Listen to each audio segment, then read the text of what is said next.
रश्मि अपने माता पिता की इकलौती संतान थी। उसके पिताजी गवर्नमेंट अफसर थे।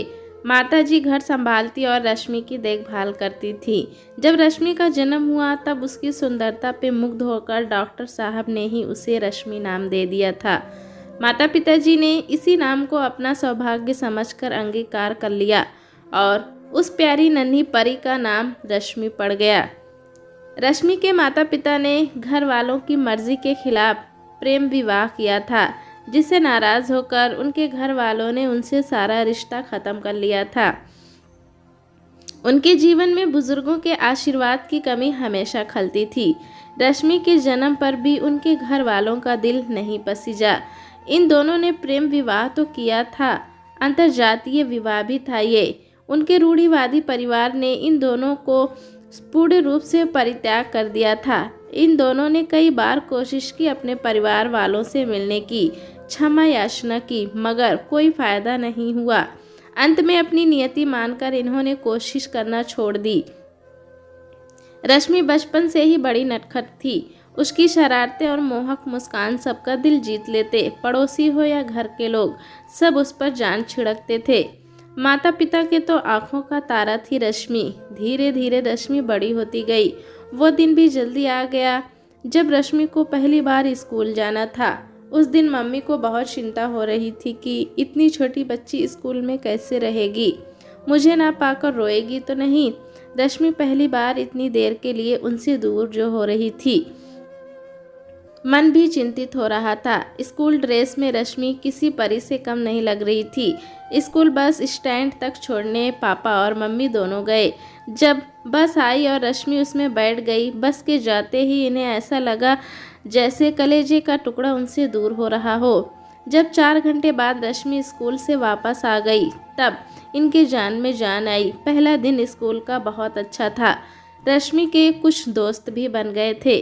उसने स्कूल के पहले दिन का सारा अनुभव माँ से शेयर किया। वो बहुत खुश थी। समय का पहिया घूमता रहा। रश्मि अब 8 साल की हो गई थी। स्कूल में भी उसके बहुत सारे फ्रेंड बन गए थे। नटखट होने के साथ ही वो पढ़ाई में भी बहुत होशियार थी। कभी भी स्कूल से उसकी शिकायत नहीं आती थी। सब कुछ खुशहाली भरा चल रहा था। पर कहते हैं ना, हर दिन ना होत एक समान। एक बार रश्मि के पिता ऑफिस के टूर पर कहीं बाहर गए थे। वहां से वो तो नहीं लौटे। उनके मौत की खबर आ गई। हार्ट अटैक की वजह से उनकी मृत्यु हो गई थी। घर में कोहराम मच गया। रश्मि को समझ में नहीं आ रहा था कि क्या हुआ।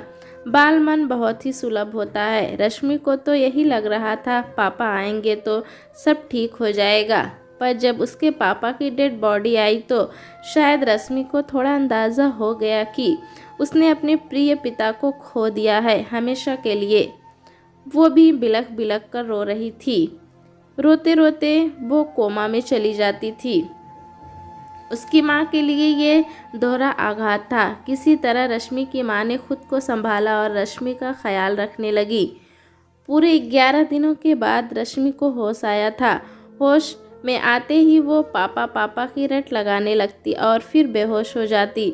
उसकी माँ ने खुद को मजबूत किया और उसकी खातिर अपने गम भूल उसकी सेवा में जुट गई। कुछ दिनों बाद रश्मि के हालत में कुछ सुधार आने लगा। धीरे धीरे रश्मि अब नॉर्मल हो गई थी। स्कूल जाना भी उसने शुरू कर दिया था। उसकी माँ को पापा की जगह पर नौकरी मिल गई। रश्मि की माँ अब घर भी संभालती और काम पर भी जाती थी। नटखट चुलबुली रश्मि अब गंभीर और बहुत समझदार हो गई थी। कभी माँ से कोई जिद नहीं करती और घर के काम में माँ का हाथ बटाती। माँ और बेटी अपनी दुनिया में रमे रहते। एक दूसरे के लिए जितना कर सकते थे वो पूरी कोशिश करते कि दोनों में से कोई भी दुखी ना हो। रश्मि की अब स्कूलिंग ख़त्म हो रही थी। अब उसने कॉलेज में कदम रखा था। सुंदरता तो उसमें कूट कूट कर भरी थी। युवती होती कि कमसिन भी हो गई थी। कॉलेज में जो भी उसे देखता पलक उसे देखता ही रह जाता। हर लड़के का सपना था कि रश्मि उसे जीवन साथी के तौर पे मिल जाए तो उसकी ज़िंदगी स्वर्ग से भी सुंदर बन जाएगी। कुछ लड़के उसके चारों ओर चक्कर भी लगाते। कोई उसके पीछे पीछे उसके घर तक भी जाता। रश्मि इन सब बातों से अनजान ही बनी रहती। माँ हमेशा ही रश्मि को सिखा देती कि पिता का साया सिर पे ना होने के कारण तुम्हें और मुझे इस समाज में बहुत ही सावधानी से रहना होगा। हमसे कोई भी एक छोटी सी गलती हुई, ये समाज वाले हमारा जीना दूभर कर देंगे। सुकून से जीने तो ये समाज उन्हें अभी भी कहाँ दे रहा था। बिना पुरुष वाले घर में आताइयों ने नर्क मचा रखा था। गली में खड़े श्रद्धे उसकी माँ और उस पर बहुत ही फप्तियाँ कसते थे। कभी कुछ बिगड़े पड़ोसी आपत्तिजनक सामग्री उनके आंगन में रात गए फेंक आते और सुबह आंगन में खड़े होकर इनका रिएक्शन देखते हुए दांत दिखाते रहते। कुछ अच्छे पड़ोसी भी थे जो गाहे बगाहे उनकी ज़रूरत में मदद करते थे। माँ बेटी इन्हीं नज़रअंदाज करते हुए अपना जीवन काट रहे थे। कॉलेज में एक मनचला रश्मि के पीछे ही पड़ गया था। वह रश्मि का दीवाना हो चुका था। बड़े घर का बिगड़े लड़का था। कभी वो रश्मि के पास आने की कोशिश करता तो कभी उसे छेड़ दिया करता। रश्मि उसे काफ़ी लंबे समय से इग्नोर करती आ रही थी, मगर एक दिन तो हद हो गई। राहुल ने रश्मि का कॉलेज कंपाउंड में हाथ पकड़ लिया और फिल्मी अंदाज में प्यार का इजहार कर डाला। रश्मि ने उसको काफ़ी बुरा भला कहा और वो आंसू बहाते हुए घर चली गई। राहुल को रश्मि ने ठुकरा दिया था। जब राहुल अपने मित्र मंडली में गया तो सारे मित्र उसका मजाक उड़ाने लगे। कोई फफ्तियाँ कसता। लंगूर को हूर की चाहत थी, उसने इन्हें बंदर बना के नचा दिया। राहुल ऊपर से तो शांत था, मगर अंदर ही अंदर उसमें क्रोध उबाल मार रहा था। उसने अपने दोस्तों के साथ बैठक शराब पीकर और रश्मि के घर जाकर साफ साफ बात करने की ठानी। वो और उसके 3-4 दोस्त रात गए पहुंच गए रश्मि के घर और दरवाज़ा खटखटाने लगे। रश्मि की माँ दरवाजे पर आई तो राहुल ने कहा, रश्मि कहाँ है? उसे बुलाइए, मुझे उससे कुछ बात करनी है। माँ ने उसे जाने को कहा और सुबह बात करने को कहा, मगर शराब का नशा उस पे भी बड़े बाप का रोब। राहुल उनसे ही भिड़ गया।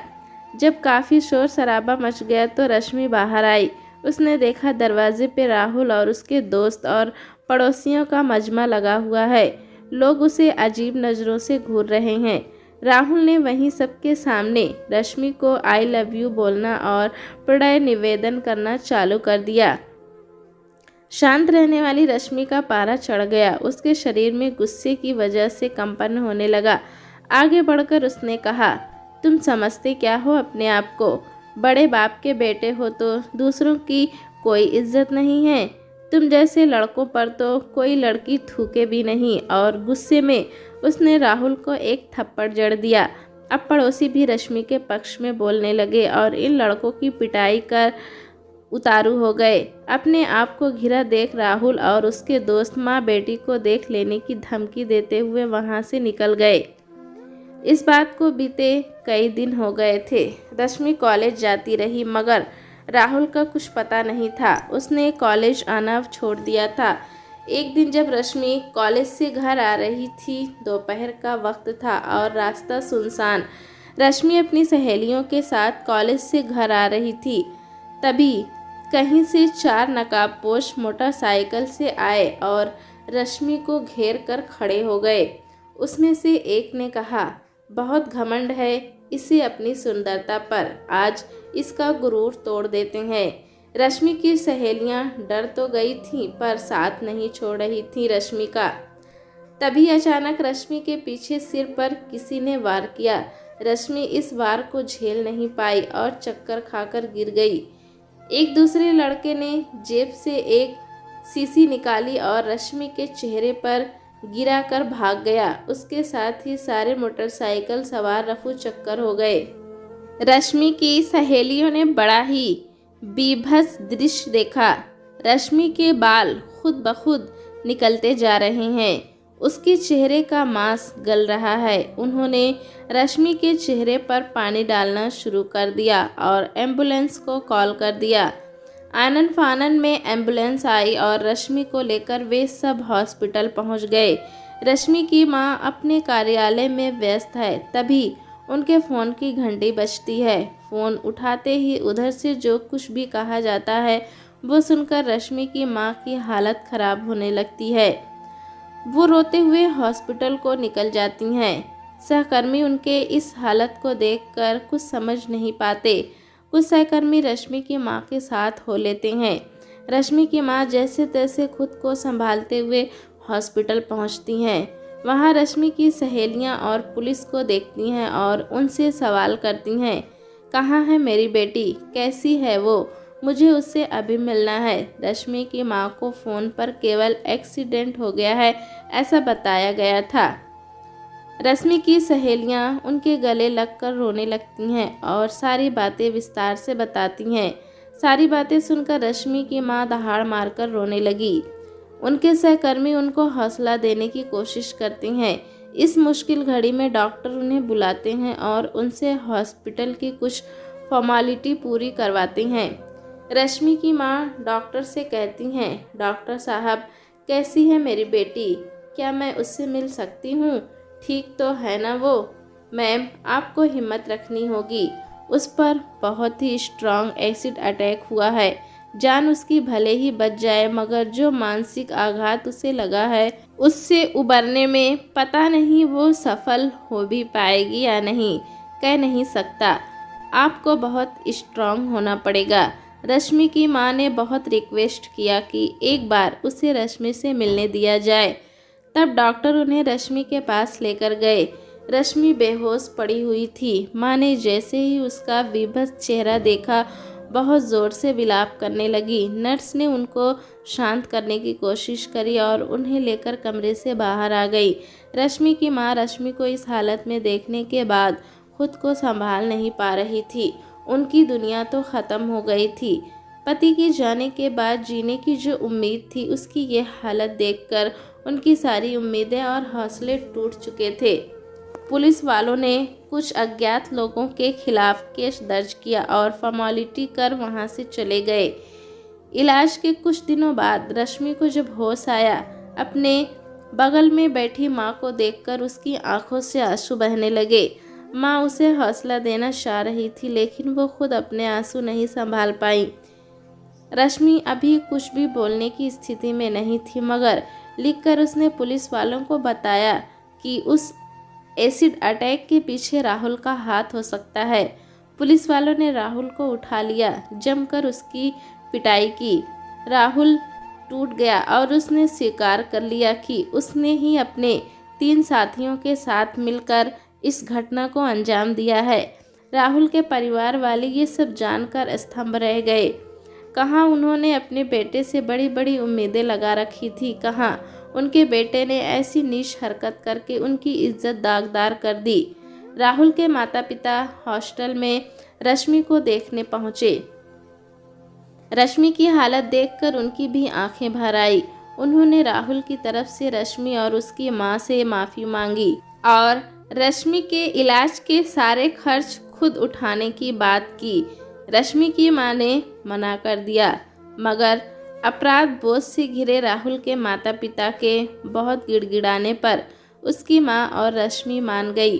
उन्होंने बहुत अच्छे डॉक्टर बुलवाए, बहुत सारे ऑपरेशन हुए, तब कहीं जाके 2 साल के बाद रश्मि नॉर्मल हो पाई मगर उसका चेहरा बहुत ही ख़राब हो चुका था।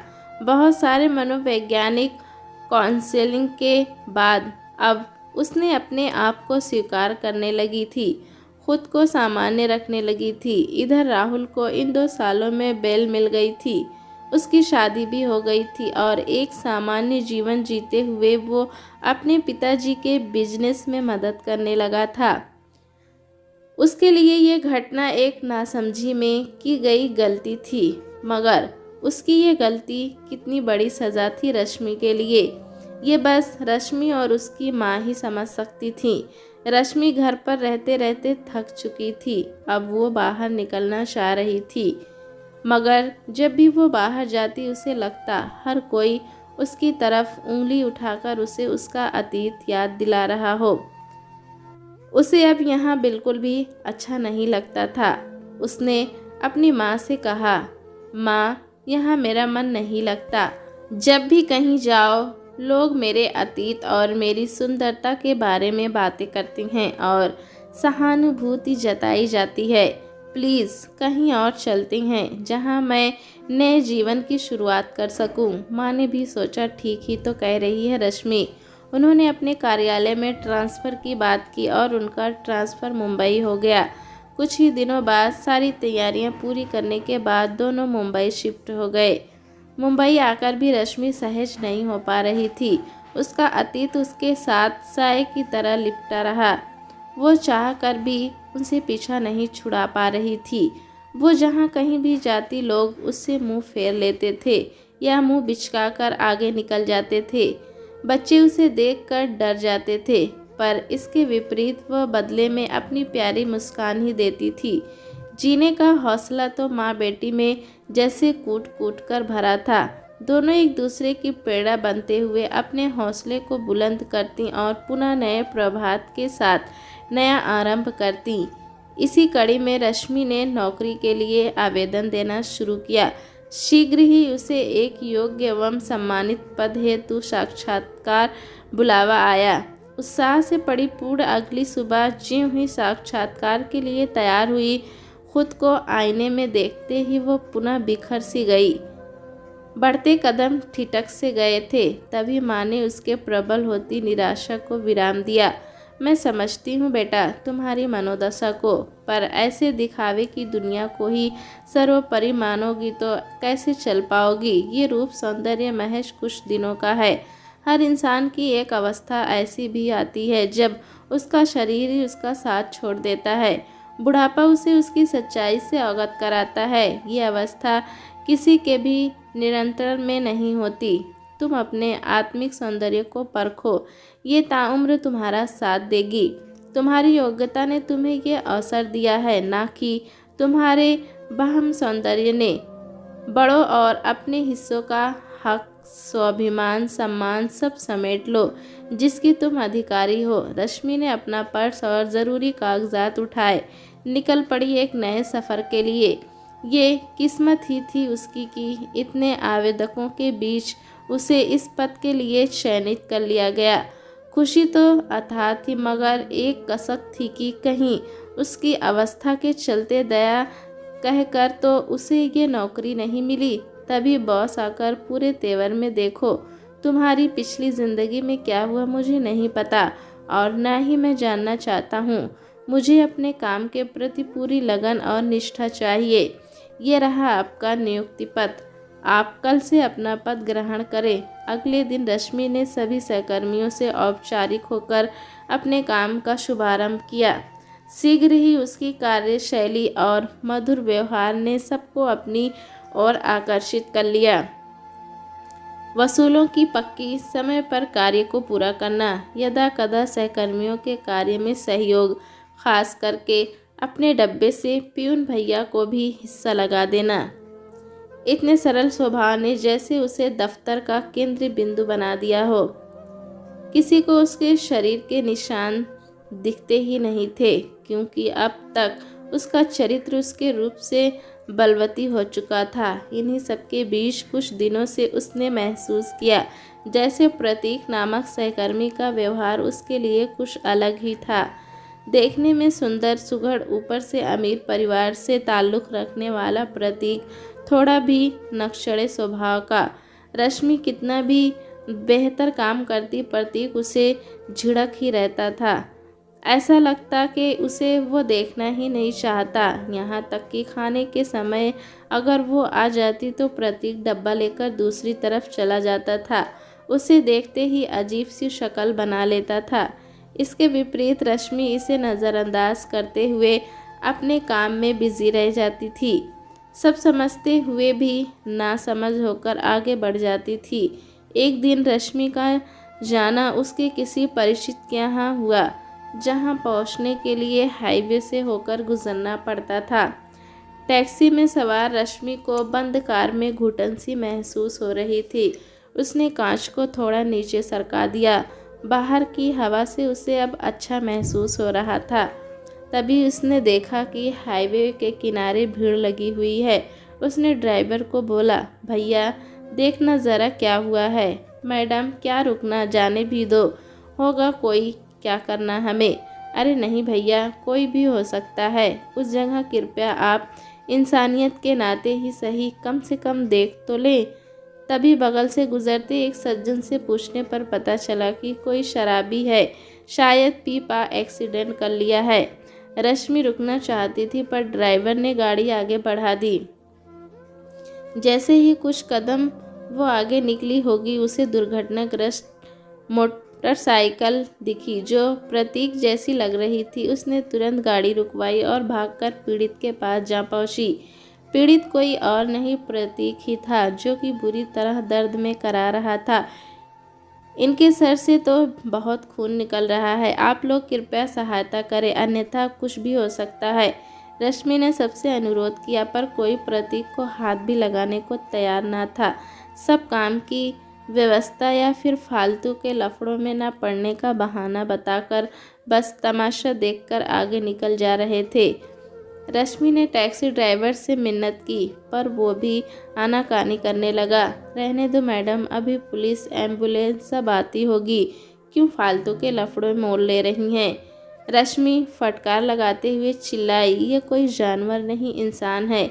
जब तक एम्बुलेंस आएगी तब तक कुछ भी हो सकता है, और ये मेरे परिचित हैं। आपकी कार गंदी होगी, होने दो, मैं सबका भुगतान करने को तैयार हूँ, पर कृपया आप इन्हें अभी अस्पताल तक ले जाने में मेरी सहायता करें। रश्मि के प्रयास से प्रतीक को तुरंत अस्पताल पहुंचाया गया। जब तक प्रतीक के घर वाले आ नहीं गए, रश्मि वहीं रुकी रही। डॉक्टर के अनुसार अगर कुछ भी क्षण विलंब हुआ होता तो प्रतीक को बचाना मुश्किल था। धीरे धीरे प्रतीक की तबीयत में सुधार होता गया। रश्मि प्रतिदिन दफ्तर जाते और आते प्रतीक से मिलती थी। प्रतीक कुछ बोल पाता था, बस आँखों से आत्मग्लानि छलका देता था। कुछ ही समय से प्रतीक ने सामान्य होकर दफ्तर भी आना शुरू कर दिया। उसका व्यवहार बहुत परिवर्तित था, खास करके रश्मि के लिए। रश्मि प्रतीक के इस बदले व्यवहार से आकर्षित सी हुई जा रही थी। आज होली की छुट्टी पे जाने से पहले सभी एक दूसरे को गुलाल लगाकर बधाई दे रहे थे। इसी बीच प्रतीक ने हाथ में लाल गुलाल उठाया और रश्मि के माथे पर सजाते हुए, जी, मैं आपको अपनी जीवन संगिनी बनाना चाहता हूँ, क्या आप मुझसे विवाह करेंगी। रश्मि स्तंभ बस देखती रह गई, मुंह से शब्द न निकले। सब जा चुके थे, बस रश्मि और प्रतीक ही रह गए थे। रश्मि बोली, प्रतीक, तुम्हें अच्छी लड़कियां मिल जाएंगी शादी के लिए, तुम्हें तो मेरी सच्चाई पता है ना। मुझे उससे कोई फ़र्क नहीं रश्मि, मेरी ये ज़िंदगी तुम्हारी देन है। अब आगे की ज़िंदगी मैं तुम्हारे साथ बिताना चाहता हूँ। अच्छा, तो तुम जान बचाने का एहसान चुकाना चाहते हो। नहीं रश्मि, उस हादसे के बाद मुझे वास्तविकता और दिखावे में फ़र्क समझ आ गया है। पर तुम्हारे माता पिता, उन्हें भी तो बड़े अरमान होंगे तुमको लेकर। उनका क्या, मैंने पहले ही उन्हें सब बता दिया है। उन्हें सिर्फ और सिर्फ मेरी खुशी चाहिए। अब बस तुम्हारी हाँ की देर है। दोनों तरफ काफ़ी देर तक सन्नाटा पसरा रहा। फिर रश्मि ने हाथ में लाल गुलाल उठाया और प्रतीक के गालों पर मल दिया और नज़रें झुकाते हुए एक अनोखे विवाह को सहमति दे डाली। दोस्तों, कहानी कैसी लगी हमें कमेंट में ज़रूर बताएं। चैनल पे नए हैं तो एक लाइक और सब्सक्राइब करना ना भूलें।